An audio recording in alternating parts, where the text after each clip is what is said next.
Dans ce journal, nous parlerons de l'avancement des travaux de la pose de la fibre optique par l'entreprise KT Télécom dans la province de Logoué-Ivindo. Le ministre de la Communication et de l'Économie numérique, Rigobert Ikamboya Ndeka, est allé à Boué via l'Alara Koumameyong pour faire le constat. Et puis, suite au programme ophtalmologique Vision pour tous, lancé par Gabon Economic Zone, une distribution gratuite de lunettes optiques aux malades s'est faite dans un cabinet médical de la place Le Point dans ce journal. Bienvenue aux 20h, mesdames, messieurs, bonsoir.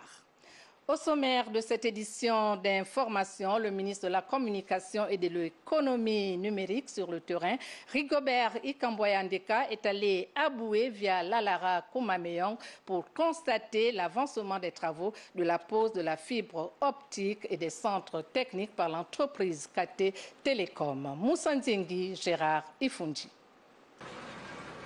Quelques jours seulement après avoir reçu le vice-président de KT Télécom, leader mondial de la pose de la fibre optique, venu rendre compte de l'avancement des travaux et des difficultés rencontrées lors de la pose de la fibre du projet CAP4, Rigobert Ikamboya Ndeka est allé sur le terrain se rendre compte de visu de l'état d'avancement des travaux.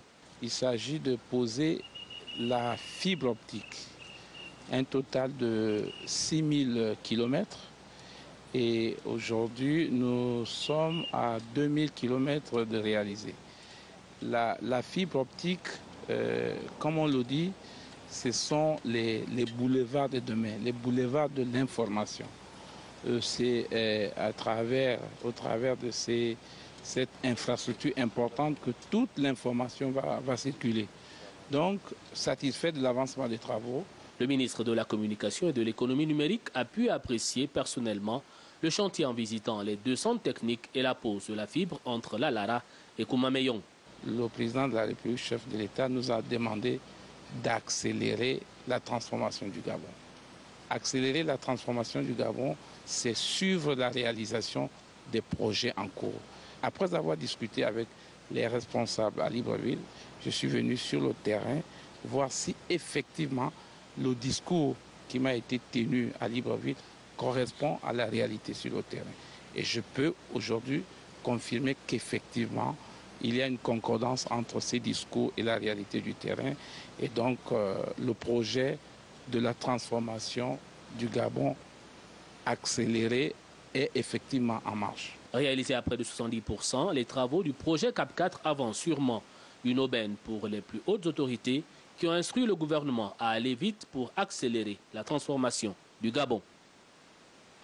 Retour à Libreville avec la clôture de la première édition des rencontres nationales du tourisme. Après 4 jours d'intenses travaux en atelier, les recommandations contenues dans le rapport ont été remises au ministre des Transports et du Tourisme en vue d'asseoir une politique touristique au Gabon.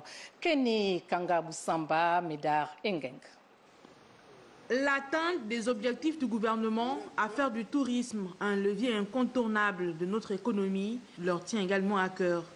C'est pourquoi l'ensemble des acteurs du secteur auront pendant plusieurs jours soumis leurs réflexions à rude épreuve pour ressortir des idées vitales à leur domaine. L'élaboration du Code du tourisme, la création du Conseil national du tourisme, l'examen de la problématique des autorisations de travail, mise en place par le ministère en charge du tourisme d'un programme d'identification et d'inventaire national des zones d'intérêt touristique. Des recommandations tout aussi pertinentes les unes que les autres qui forcent l'admiration de la tutelle. Sachez que vous venez d'accomplir une œuvre d'intérêt national.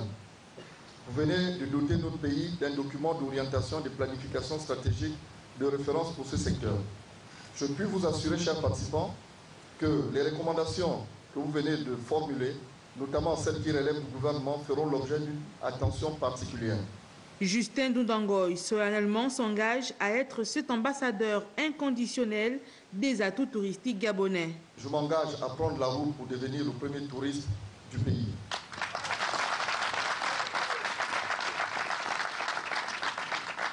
Contenues dans ce rapport final, ces résolutions attendent désormais d'être concrétisées pour asseoir une véritable politique touristique au Gabon et permettre aux Gabonais de fredonner en chœur avec Annie-Fleur Bachelilis à nos potentiels visiteurs cette mélodie. Les rencontres nationales du tourisme, c'était aussi les expositions de ce que savent faire les Gabonais de leurs mains. Nos reporters Kenikanga Boussamba et Midar Ngeng ont visité pour vous ces stands constitués des produits artisanaux pour la plupart. Le Gabon est un pays à fort potentiel touristique grâce à son riche patrimoine naturel et une culture ancestrale. Parcs naturels, aquatiques, structures hôtelières, l'art artisanal, autant de constituants du secteur tourisme qui méritent d'être organisés.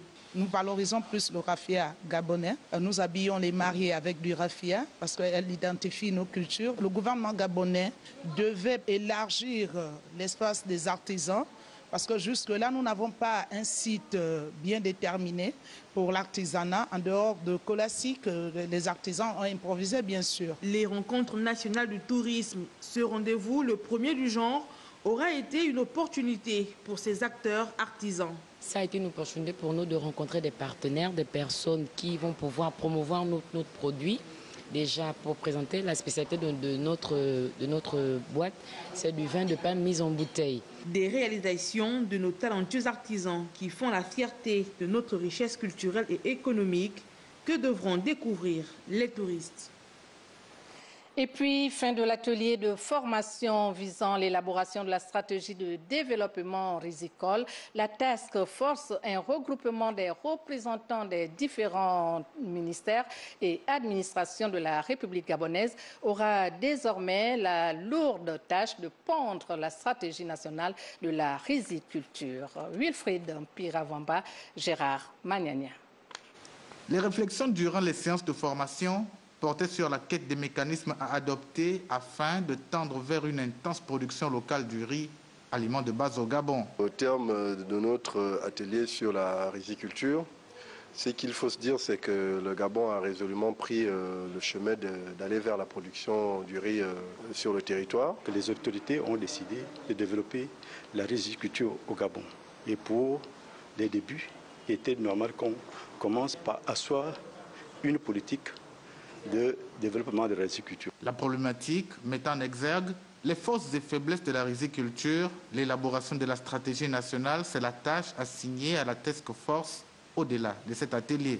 On a construit une équipe, une Task Force qui va donc continuer le travail afin de sortir la stratégie donc nationale de la riziculture et tout au niveau du Gabon. C'est donc un défi que l'État gabonais relève ici avec l'appui de l'Agence japonaise de coopération internationale et la Coalition pour le développement de la riziculture en Afrique. L'équipe pays a pu faire un diagnostic de la filière et définir les grandes lignes qui vont faire l'objet des réflexions à venir pour ce que j'ai appelé les notes conceptuelles.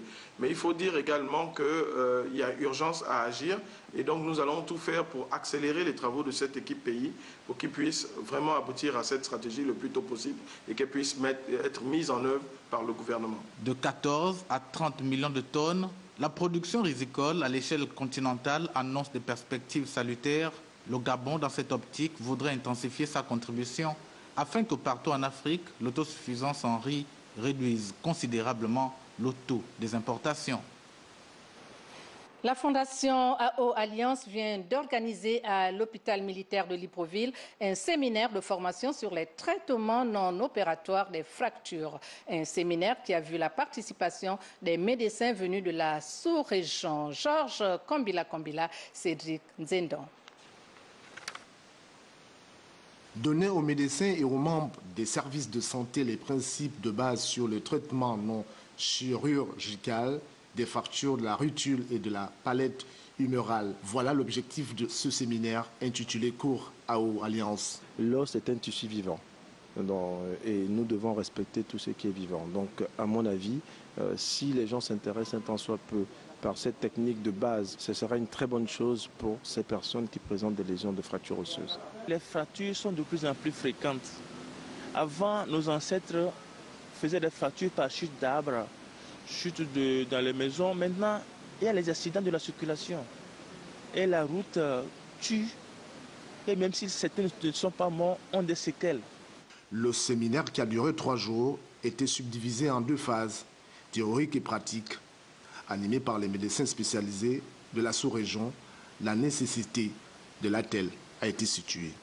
Si au niveau du pied, on a un traumatisme, qu'il soit fermé, donc ça veut dire qu'il n'y a pas d'ouverture cutanée, ou qu'il soit ouvert, on mettra également une attelle pour immobiliser en cas de fracture ou de non-fracture. Venus de 4 coins du Gabon, dans l'optique d'améliorer les connaissances et les compétences à la matière, quelques participants ont exprimé leur satisfaction.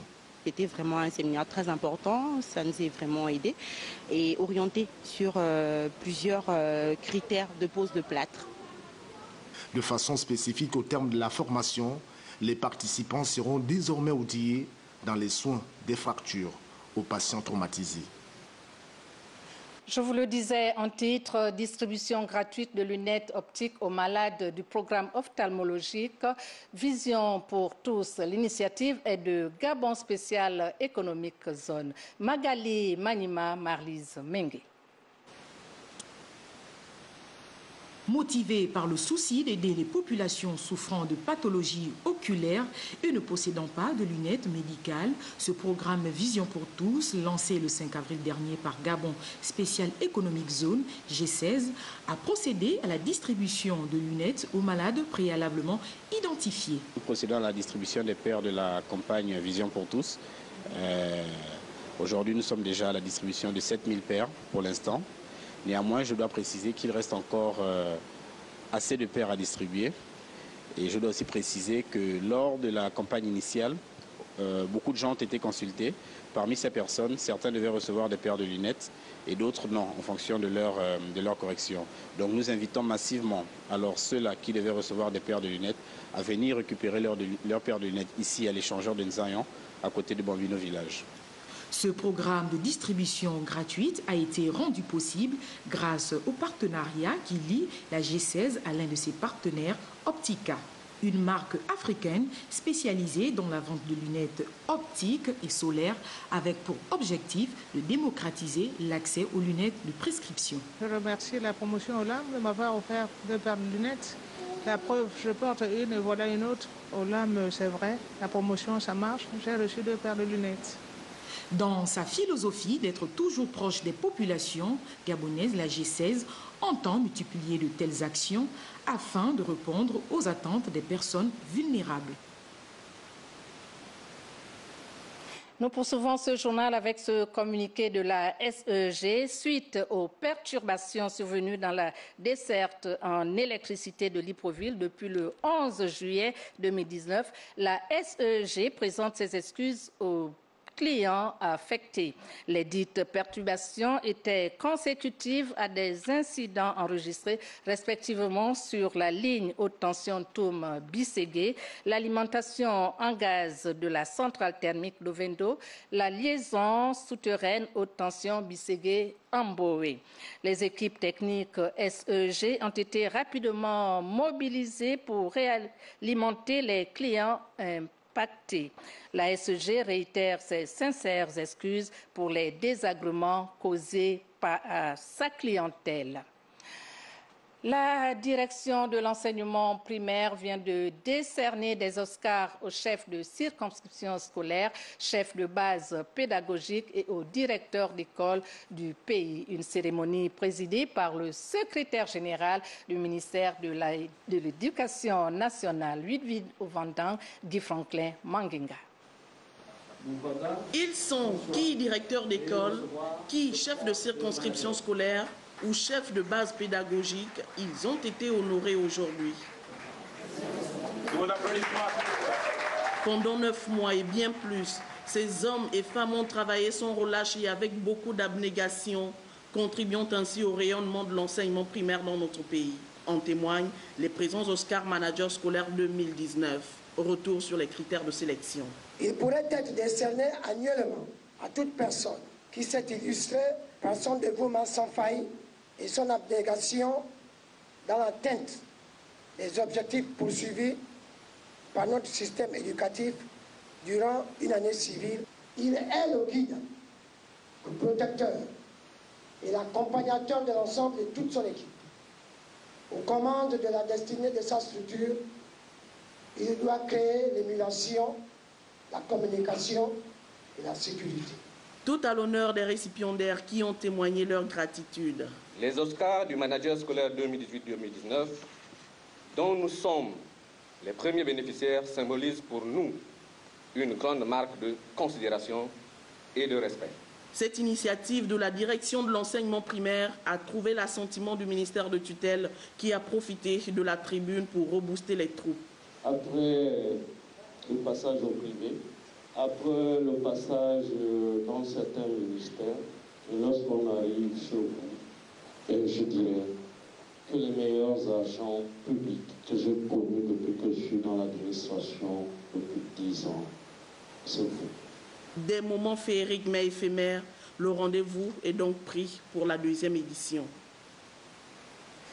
Le conseil municipal de la commune de Libreville a tenu hier sa session extraordinaire. 2 points étaient à l'ordre du jour: l'examen et l'adoption du projet de modification du règlement intérieur du conseil municipal et le réaménagement de certains services centraux de la commune. Lardingemamba.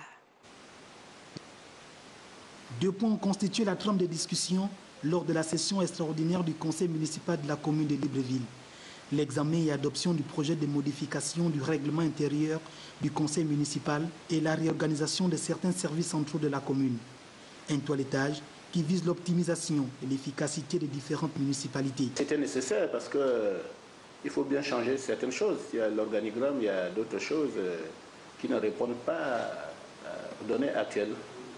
À un moment, il faut changer les choses. Une nouvelle équipe est arrivée. Nous pensons que certaines choses ne sont pas adaptées au contexte actuel. Et à l'unanimité, les conseillers ont adhéré à notre projet. Le rayonnement et l'embellissement de la capitale gabonaise, le maire Léandre Zué insiste sur cette option. Et nous avons l'ambition de transformer la ville de Libreville. Nous l'avons promis et je sais que nous tiendrons à nos engagements. D'autant plus que les plus hautes autorités du pays nous ont fait confiance. Nous avons commencé et la tâche est ardue, mais nous sommes convaincus que nous arriverons. Nous sommes en train de faire le nécessaire. On a commencé par la réhabilitation des monuments, vous le constatez sur le terrain, la propreté de la ville au quotidien. Mais nous avons face à nous des inciviques, mais ils peuvent être sûrs que nous aurons le dessus parce qu'ils ne pourront pas arrêter notre détermination. Après 3 jours de travaux, le budget de l'exercice 2019 de la commune de Libreville est arrêté à 27 milliards 977 635 180 francs CFA. Nous allons à l'intérieur du pays, précisément dans la province du Moyen-Ogooué, département de la Bangabinié. L'élu de la localité, Denise Mekamneu, a réuni récemment les opérateurs économiques, les différentes communautés et les notables pour réfléchir ensemble sur les possibilités de reconstruction de la mairie de Ndjolé. Gabriel Guilain-Lemami.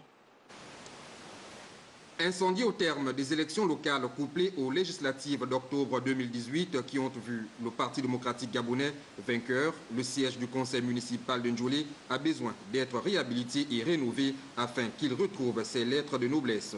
C'est le sens à donner à cette réunion présidée par l'élu de la localité, Denise Mekamneu, réunion à laquelle étaient conviés les opérateurs économiques exerçant à Ndjolé, les différentes communautés qui y vivent et les notables.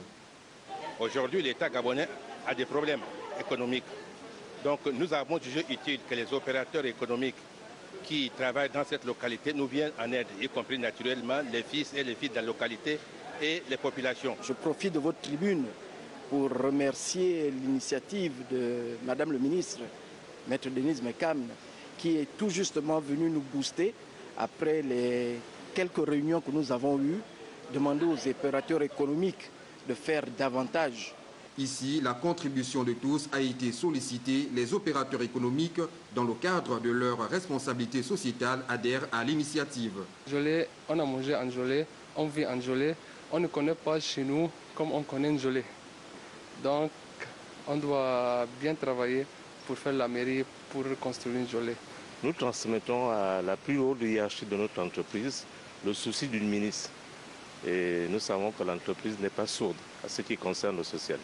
Pour redonner vie au conseil municipal de Njolé, les travaux prioritaires concernent la réfection de la toiture afin de protéger l'édifice, l'électricité et bien d'autres. Les travaux sont évalués à plusieurs millions de nos francs. L'élu de Njolé et l'assistance se sont séparés sur une note d'optimisme partagée. Une énième réunion est prévue le 19 juillet prochain. De la politique dans ce journal, d'abord la suite de la tournée interprovinciale du secrétaire général du PDG, Éric Dodo Bungenza. Ce soir, la rédaction de Gabon Première revient sur l'étape de Lokano dans la province du Wellington. Charles Obamondo, Thierry Mandaka.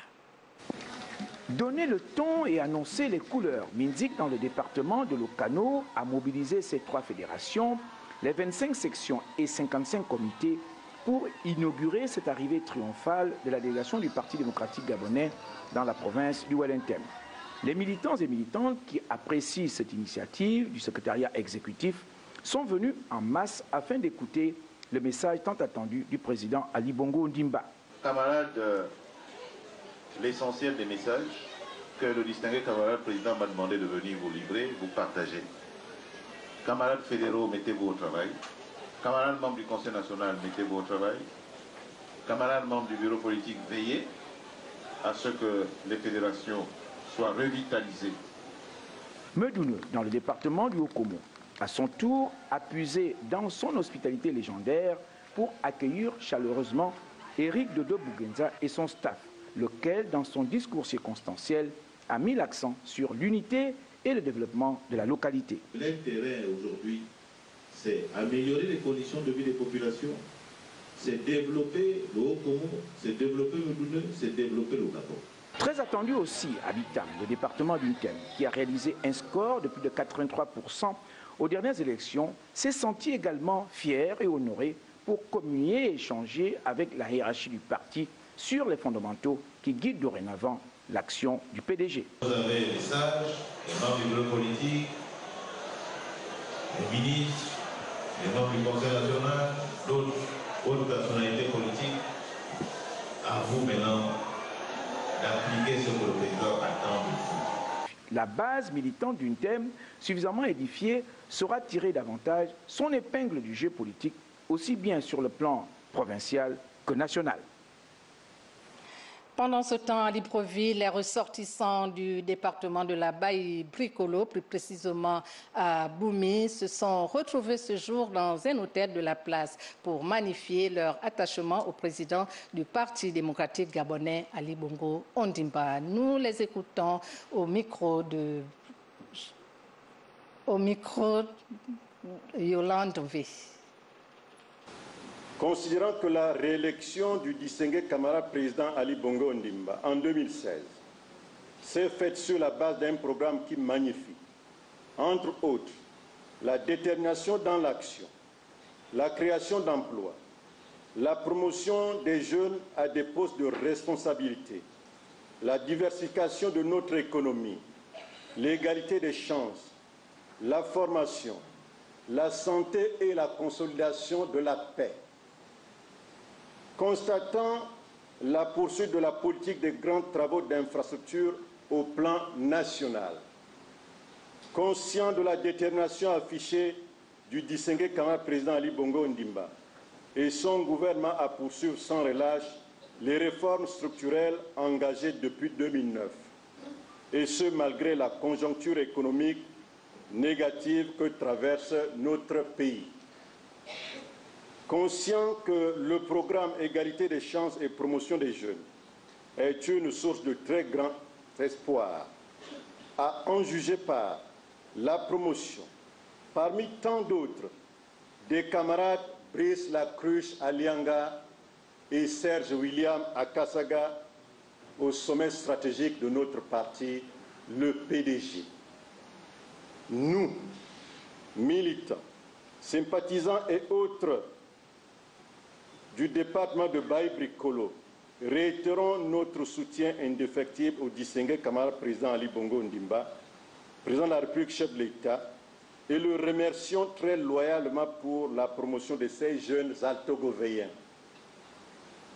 Aussi, du haut de cette tribune, nous réaffirmons notre inconditionnel attachement et respect aux valeurs incarnées par l'ensemble des institutions et le gouvernement de la République. Une maison témoin faite à base des produits locaux est en train de voir le jour au Centre culturel français.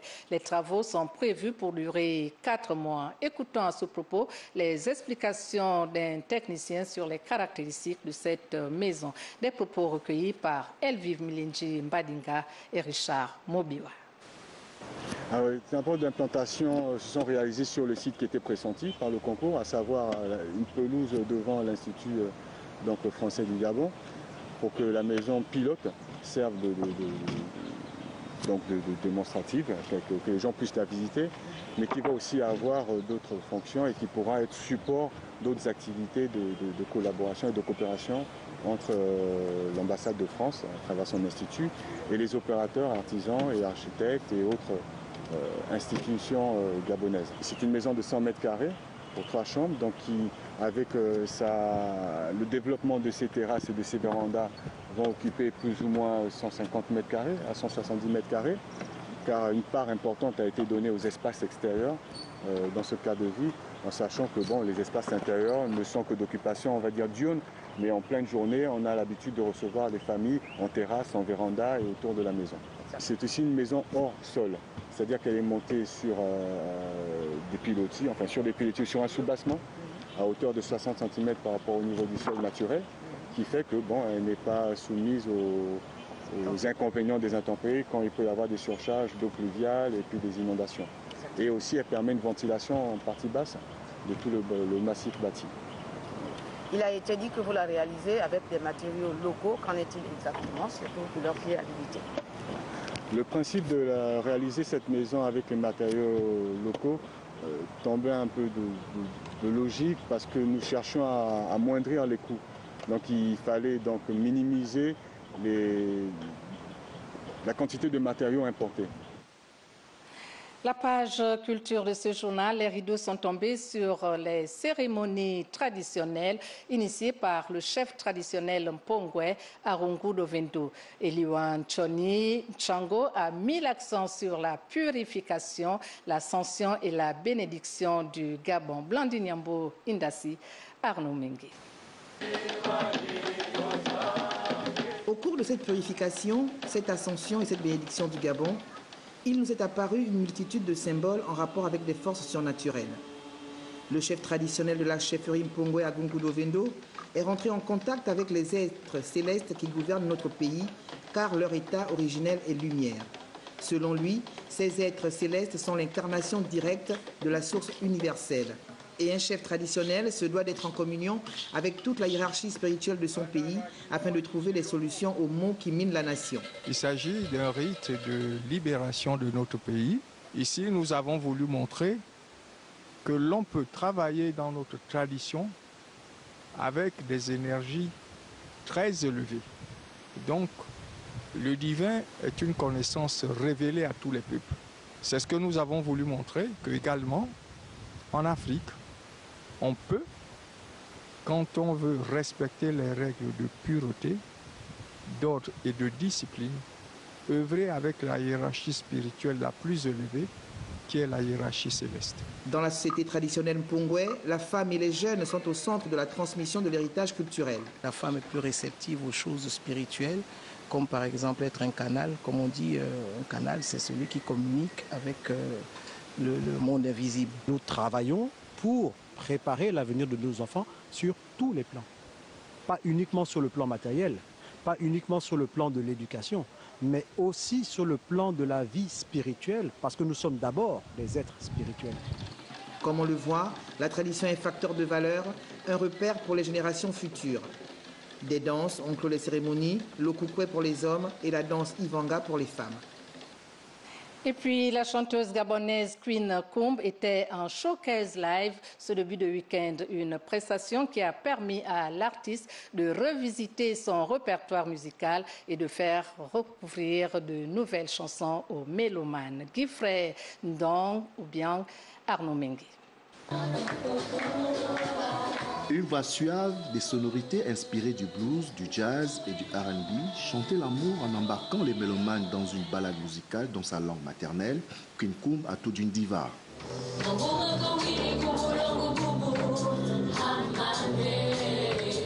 La plupart du temps dans mes chansons, je parle d'amour, de paix, d'unité. C'est toujours un plaisir, la scène c'est ma maison. Pour tout artiste, on a toujours envie d'être sur scène, d'être là, jouer, parce que c'est notre univers, c'est notre monde à nous, c'est l'endroit où on se sent chez nous, on a envie de faire la fête, de partager. Dans ce cadre, aux allures de nos villages, il ne pouvait avoir de meilleure scène pour la chanteuse. C'est une Bantou et je suis une dame ethnique et aujourd'hui le Mystique Bantou c'est un établissement qui est construit comme déjà un petit village avec les matériaux de chez nous, avec les choses de chez nous, avec tout ce qui est trait au Gabon.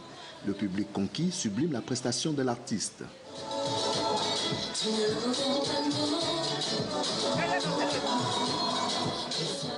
La prestation était très belle. C'est une artiste que je suis depuis ses débuts. Pour une première, vraiment, elle a été formidable. Chante dans la langue gabonaise, qui est très bien. Et puis la façon dont elle présente sa prestation, c'est très bien. J'ai trop aimé. Elle a vraiment une très belle voix et ça a été un très beau moment. On a eu de belles mélodies avec de beaux aigus. Franchement, j'ai beaucoup apprécié le moment qu'on a passé avec elle.